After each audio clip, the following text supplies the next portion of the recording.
nous étions en train d'évoquer donc cette guerre contre le nouveau virus Corona, le continent donc qui se met sur le pied de guerre pour affronter ce virus.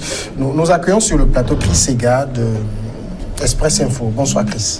Bonsoir Naoui, bonsoir mes chers confrères, bonsoir à toutes les téléspectatrices et à tous les téléspectateurs. Alors Ambroise, c'est vous qui réagissez sur cette théorie du complot. J'étais en train d'aborder effectivement une éventuelle théorie de complot qui serait ouverte contre la Chine, mais je dis que je prends tout ça avec des gants. Je ne voudrais pas tout de suite m'aventurer sur un terrain glissant et je donnais des exemples. Le cas de la RDC, je donnais le cas du Libéria, qui m'a donné le cas de la Guinée. Le cas du Burkina Faso, même si ce n'est pas Ebola, ça dépasse l'Ebola en Burkina Faso. Même hier, 20 personnes ont été tuées au Burkina Faso. C'est un complot. Parce que nous sommes un pays révolutionnaire, ça va servir d'exemple aux autres. Ça, c'est un. De deux, un président est parti et il n'est pas content, alors qu'on aurait appris qu'il discutait avec les djihadistes pour pouvoir... Il y a tellement de choses. Donc, c'est dire que c'est une mafia qui est là. J'ai l'impression qu'il y a une mafia qui est là, qui veut gouverner le monde à leur profit. Seulement à leur profit. Et parmi ces mafiosi ou mafiosos, il y a des hauts financiers dedans, des hauts perchés, qu'on ne peut pas citer, mais quand vous lisez des choses, vous comprenez que le monde est gouverné par des gourous, est gouverné par des charognards et des... Comment, il y a d'autres noms plus causus que ça. Donc aujourd'hui, l'Afrique doit prendre le taureau par les cornes en mettant des dispositions, tous ceux qui viendront, sans toutefois rejeter ce qui est chinois. Parce que déjà, il y a la stigmatisation en France. Des enfants qui sont des Chinois, qui sont dans les classes, sont stigmatisés. Ce n'est pas bien. C'est ça l'objectif. L'Africain a toujours été victime de ça. Lui, il s'en fout. Maintenant, c'est les Occidentaux asiatiques. Tous ceux qui ont un trait... que ce soit malaisiens, tout ça là, ils sont confondus. Alors en même temps, il y a aussi, au-delà de la guerre contre le virus lui-même sur le plan sanitaire, il y a aussi cette guerre à mener contre les rumeurs. Je vais vous donner un exemple. Par exemple, au Cap-Vert, où des gens se sont rués sur un produit qui est réputé être un remède contre le nouveau virus. Il y a le cas du Nigeria, où on a fermé un magasin chinois simplement parce qu'il fallait débarrasser les aliments périmés. Mais la rumeur est partie très vite. Les gens ont dit c'est parce qu'on a découvert le coronavirus. Donc il y a cette guerre contre la rumeur qu'il faut mener. Ça c'est le côté le plus coriace de la guerre même qu'il faut mener contre le coronavirus là. Les rumeurs. Les rumeurs, ça débouche facilement sur des vindictes populaires.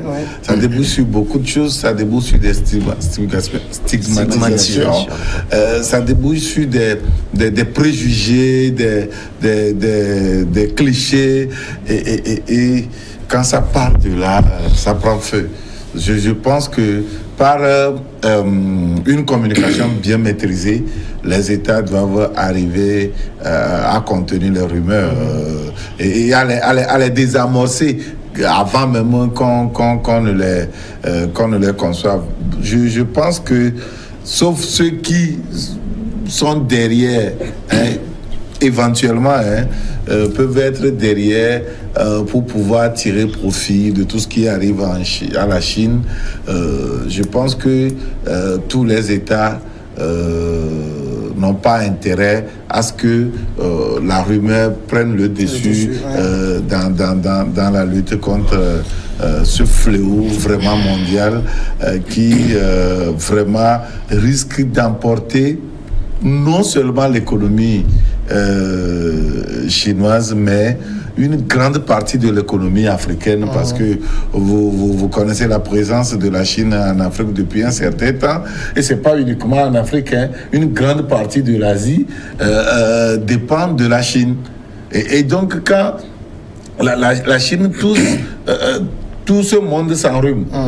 Et donc, quand on va voir l'économie chinoise touchée, c'est pratiquement un grand pan de l'économie mondiale qui sera touché. Donc, si tel est que éventuellement il y a cette guerre qui est menée, je pense que ceux qui sont derrière cette guerre doivent savoir raison garder et ramollir un tout petit peu leur position de capitalistes purs et durs qui ne pensent qu'au profit, le plus-value, le profit, et oublier ce qu'on peut apporter à l'humanité. Hein? Ce n'est pas uniquement ces puissances-là qui existent dans ce monde. Il y a aussi les faibles. Vous avez parlé tout de suite, quand on a commencé, vous avez parlé de l'Afrique. Quand cela va arriver en Afrique, ils nous ont fait décimer avec le sida. On a vu, ils ont fait avec Ebola. Vous avez vu, Ebola est arrivé en Afrique. On dit qu'on ne trouve pas de moyens, on ne trouve pas de remède. Mais quand des Occidentaux ont été touchés par le virus d'Ebola, on a trouvé rapidement de remèdes. Eux, ils ont été traités. Et vous avez vu d'ailleurs comment la chose a été faite de façon ségrégationniste. Il y a des gens de couleur qui ont été touchés par cette maladie et qui n'ont pas été pris en charge et qui ont trouvé la mort dedans, malgré le secours, malgré qu'ils étaient partis à l'hôpital pour se faire soigner. Et donc, c'est pour dire que oui, cette théorie, on peut trouver ça très gaga, on peut dire que nous regardons du tout, c'est sérieux. On peut dire que nous regardons trop les films. Mais non, du tout. Mais nous pensons sincèrement qu'il y a quand même des raisons, il y a quand même suffisamment de... C'est sérieux. Vous partagez la théorie conspirationniste. Mais je suis de nature prudente, mais je dois dire que si je me réfère à l'histoire, parce que moi je fais généralement une analyse comparative, parce que quand vous prenez par exemple le cas du virus Ebola, cas du virus où il a été beaucoup question d'un docteur Gallo, les gens ont reconnu finalement que ça a été fait exprès pour décimer les populations, pour arrêter par exemple la progression de la natalité en Afrique. Ça a été fait exprès, c'est le cas, c'est le moment de le dire. Et ceux qui ont été à l'origine de ça, ils ont été connus, mais seulement personne ne les a sanctionnés. Et c'est pareil pour Ebola. C'est que depuis un moment, il a été même question d'un virus qui ne peut s'attaquer, par exemple, qu'aux hommes de couleur. Et c'est ce que les gens n'arrivent pas à maîtriser, en fait. C'est que faire en sorte que le virus soit spécifique, par exemple, aux Noirs. Or, il n'existe pas de race noire, il n'existe pas de race blanche, il existe une race, c'est la race humaine. Voilà, c'est clair que nous avons tous un même descendant. Les questions de peau, question de couleur est une question de contingence. Parce que lorsque vous vous retrouvez, par exemple, en Europe, on sait très bien que c'est parce qu'il y a le froid, on n'a pas besoin de se protéger contre le soleil. Donc, vous ne développez pas le pigment noir qui protège, en fait, la mélanine, qui protège en principe la peau contre les rayons ultraviolets. Ben voilà, j'arrête là pour dire que la théorie de complot, ne sommes plus, malheureusement, plus dans la théorie, parce que ça peut être une réalité. Prenez par exemple le cas de ce qui se passe en Chine. La Chine compte environ 1,4 milliard d'habitants. Et puis, quelle est aujourd'hui la traçabilité de ce virus dont on parle? Un virus doit naître quelque part et aller vers la Chine. Le virus est venu d'où? Si le virus sort ex nihilo, ça veut dire que l'incubation a été sur place. Quelle est l'origine? Quelle est la traçabilité? Si c'est que ce virus, la Chine commerce beaucoup avec le monde, Afrique, Europe, etc. Les Chinois voyagent beaucoup. Et puis, la Chine est le pays le plus peuplé du monde. Si le virus atteint la Chine, on suppose que ça va se propager rapidement, et ça met surtout à mal l'économie chinoise qui depuis quelque temps, la Chine est très dynamique et très concurrente, et je dois parler d'une guerre économique. Économique tout simplement parce que vous savez très bien que quand Donald Trump est arrivé, par exemple, le programme avec lequel il est venu, c'est de stopper la progression économique de la Chine pour renverser les tendances, renverser les indicateurs macroéconomiques, faire en sorte que la puissance économique américaine ne soit plus menacée par la Chine, parce que la Chine qui est devenue envahissante, qui fabrique tout. Alors, tout ce que les Américains peuvent fabriquer, qui envoient tout. J'y peux créer même un espace de vie sur la Lune, qui fabrique des fusées, qui fabrique tout ce que les États-Unis peuvent fabriquer aujourd'hui. La Chine fabrique cela, et en plus en quantité très moins cher, et met cela, parfois même la technologie au bénéfice, à la disposition de certains pays qui en principe ne peuvent pas s'en sortir si ce n'est avec l'appui de la Chine. Donc je vais parler plutôt de la guerre économique, parce que vous savez que pour circonscrire maintenant ce virus-là, on doit dire il ne faut plus aller en Chine, il ne faut plus que les Chinois voyagent. Or, si, qui ont annulé leur voyage. Et puis les produits chinois, quand les Chinois sortent, on va dire que ben voilà, c'est coronavirus, etc. C'est ce qui se passe en France. Il faut dire que la RDC a appelé ses ressortissants à s'abstenir de voyager en Chine. Voilà. Et ça marche. Au Nigeria, tout.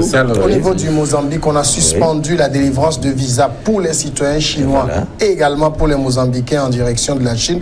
La Mauritanie a pris également des mesures pareilles. Alors, peut-être c'est ma dernière question sur le sujet, si la théorie du complot s'avère et se révèle vraie, ça montre quand même que la puissance qu'on prête à la Chine n'est pas aussi ce qu'elle peut être.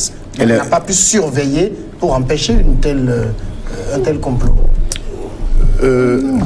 Bon, en fait, c'est une question à double tranchant, parce que la Chine, elle a tout maintenant. Elle a tout maintenant, même si c'est vrai aujourd'hui que les Chinois sont aujourd'hui persona non grata partout. Et on ne peut pas tout prévoir. On peut, la preuve, si les États-Unis avaient tout prévu, ils n'allaient pas être dépassés par la Chine aujourd'hui. Ils auraient déjà pas y avoir anticipé. Oui, ça c'est un exemple. Vous savez très bien que sur le World Center, les gens disent que c'est préparé par eux-mêmes, qui ont assumé que ça arrive. Bon, oui, mais ça aussi c'est des théories. Le Huawei qu'ils accusent, mais qui c'est plus performant que ce qu'ils font à Apple et tout ça. Et ils sont en train contre cette société-là, chinoise-là, qui fait le 5G et dépasse même les normes. Et que l'Iran, tout, ont décidé, l'Europe a décidé d'adhérer à cela. Donc, on peut beau être puissant militairement et tout, mais on ne peut pas tout prévoir. C'est ce qui arrive aujourd'hui à la Chine, ce que nous, en fait, moi je le regrette, parce que la Chine au moins arrive à équilibrer le monde, parce que tout comme au moment de la guerre froide, l'URSS et les États-Unis se sont tiraillés, mais l'URSS a contrebalancé les États-Unis pour pouvoir maîtriser un peu l'ardeur hégémoniste il y a un certain équilibre mondial.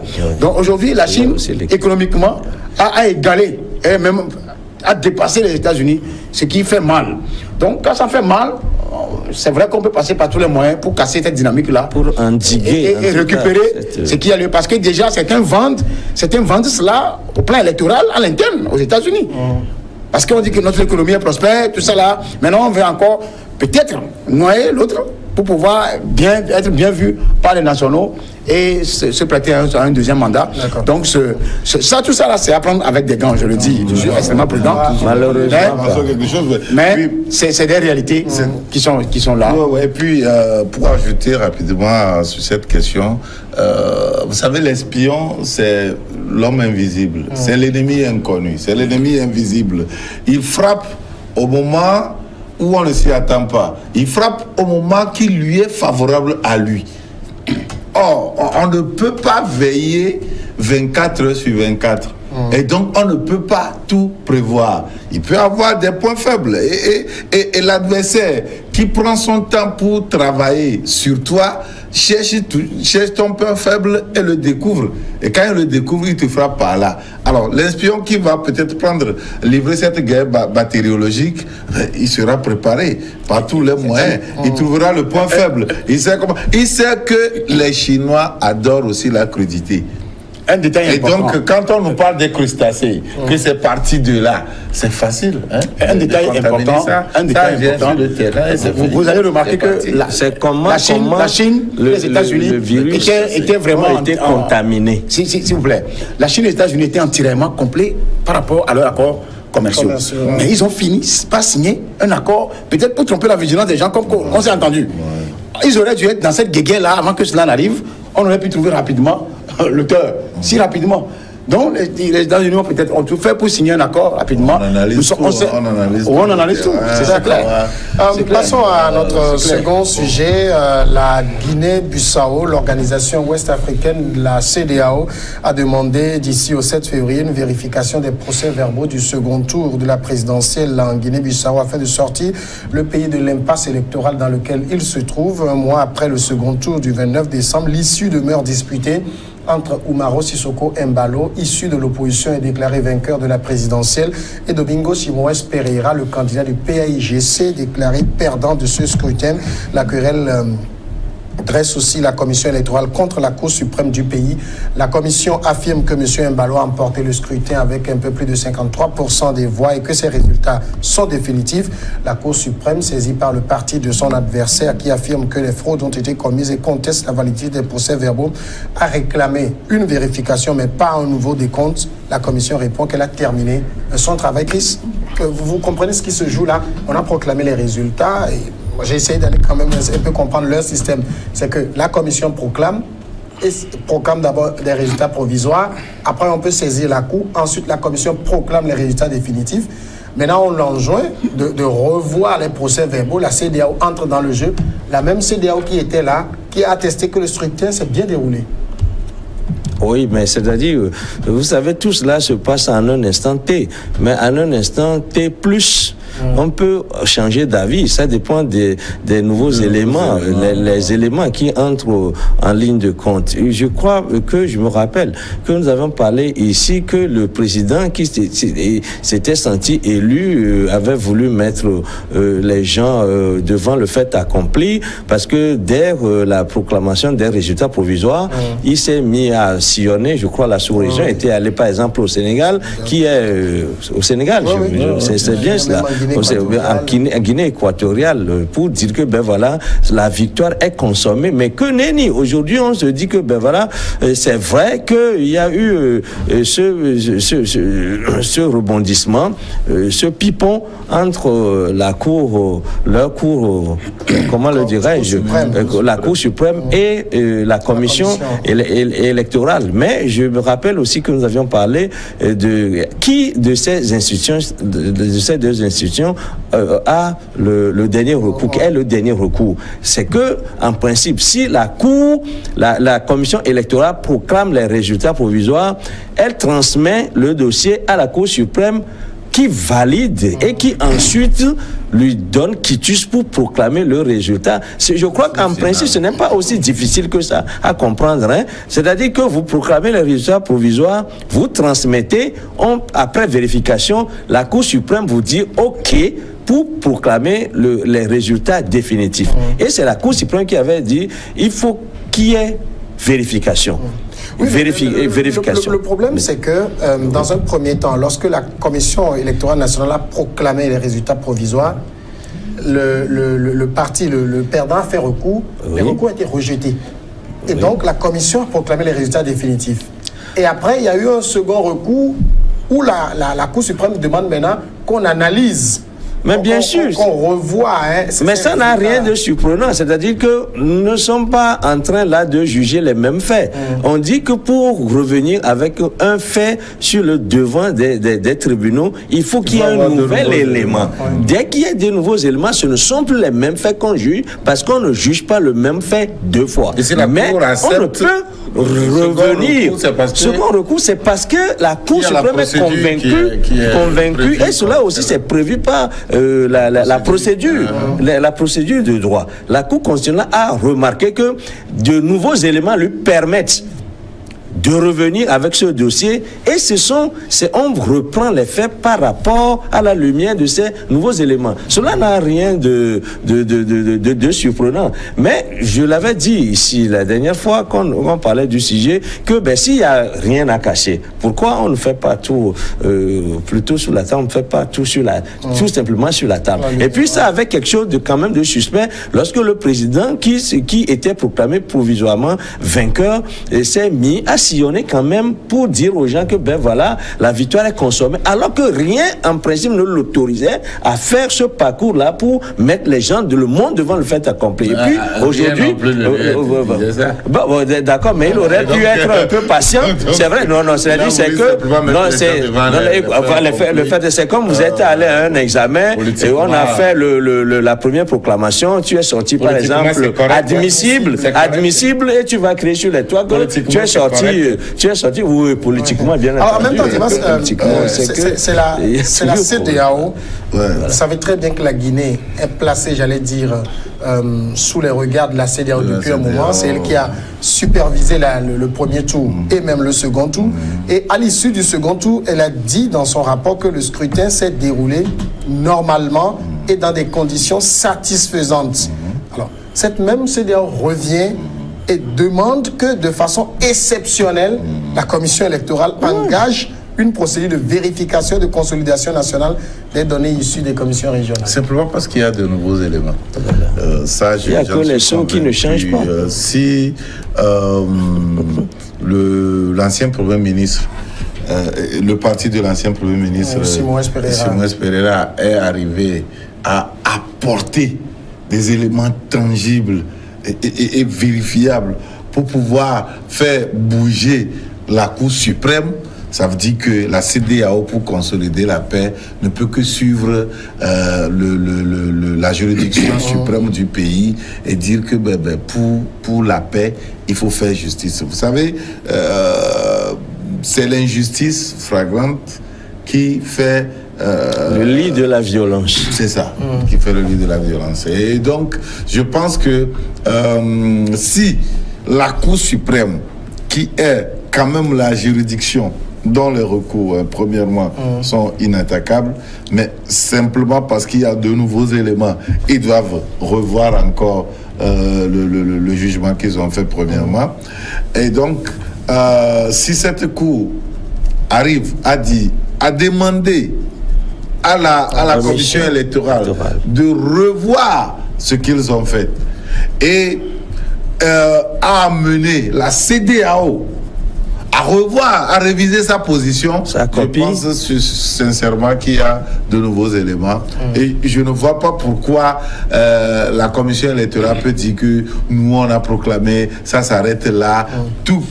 Comme pour dire que, bon, même si on fait erreur et qu'on te rappelle à l'ordre, on ne doit pas céder. Maintenant, dans leur dispositif, dans leur arsenal juridique, du moins c'est le dispositif qui est mis sur pied pour pouvoir surveiller les élections et arriver à la proclamation. Qui doit obéir à qui? Est-ce que c'est la commission qui doit obéir à la Cour suprême ou c'est la Cour suprême qui doit céder aux caprices de la commission? Je pense que dans tous ces domaines, c'est la juridiction qui prend le dessus. Oui, et surtout on a affaire à la juridiction suprême. Je pense que c'est elle qui doit prendre le dessus. Voilà. Et si elle demande qu'on aille dans tel sens, la commission, aussi indépendante qu'elle, ne peut pas dire nous on l'a fait et puis ça s'arrête là-bas. Puisque la juridiction ne juge que des faits ou de droits. Vous voyez? Et donc, eux, s'ils veulent qu'on obtienne la justice, on ne peut pas dire qu'il y a... C'est pour nous dire maintenant que, si nous prenons l'exemple de notre pays, c'est vrai que les procédures ne sont pas tout à fait les mêmes, mais c'est pour dire que quand la CENI proclame quelque chose et que la Cour constitutionnelle dit, non, ça, il faut reprendre parce que ce n'est pas conforme à ceci, on doit dire, nous, on l'a déjà fait, ça doit rester comme tel. Non, oui, je pense que dans de pareilles circonstances, c'est la question du droit qui doit primer. Et quand on parle de question du droit, c'est les juridictions qui s'expriment. Vous ne comprenez pas un peu la position de la Commission électorale nationale? Elle dit, j'ai proclamé les résultats provisoires. Il y a eu recours devant la Cour suprême, recours rejeté dans un premier temps, ce qui lui a donné l'autorisation de proclamer les résultats définitifs. Et en même temps, on réintroduit des recours et on lui demande de revérifier ces résultats. C'est comme, j'ai fait un travail, vous avez rejeté les recours, j'ai refait, j'ai proclamé maintenant définitivement, et vous me demandez de revenir sur le travail que j'ai fait. Oui, en fait, dans la pratique telle que la chose s'est produite, la Commission a raison. Parce qu'il semble que leur procédure est un peu différente des nôtres. Oui. Parce que le recours doit être entre la proclamation définitive et provisoire. Maintenant, ici, on a proclamé le définitif avant qu'un autre recours ne vienne mettre en cause ce que la CENI a fait. Je ne sais pas comment leur institution a été produite. C'est anglophone, c'est comme la procédure d'impeachment. Oui, oui, c'est inspiré surtout du droit anglo-saxon. Si je comprends bien, mais comme la Cour agit en dernier ressort, en premier dernier ressort, parce qu'il n'y a pas à la Cour, il n'y a plus aucune institution, à moins qu'il y ait une institution suprarégionale, comme le cas de notre Cour ici à la CEDEAO, qui juge en dernier ressort en matière de droit. Donc, c'est possible que cette Cour-là ait le dernier mot. C'est vrai, on a beau être indépendant en matière d'institution, de conduite électorale, mais s'il y a des différences, la Cour peut vous rappeler à l'ordre. Ça voudrait dire qu'il y a les faits, il y a en même temps les faits et le droit. Je ne sais pas si leur Cour est habilité à juger les faits, tout comme chez nous ici, notre Cour fait le contrôle, en même temps le contrôle de l'égalité et en même temps le contrôle de constitutionnalité.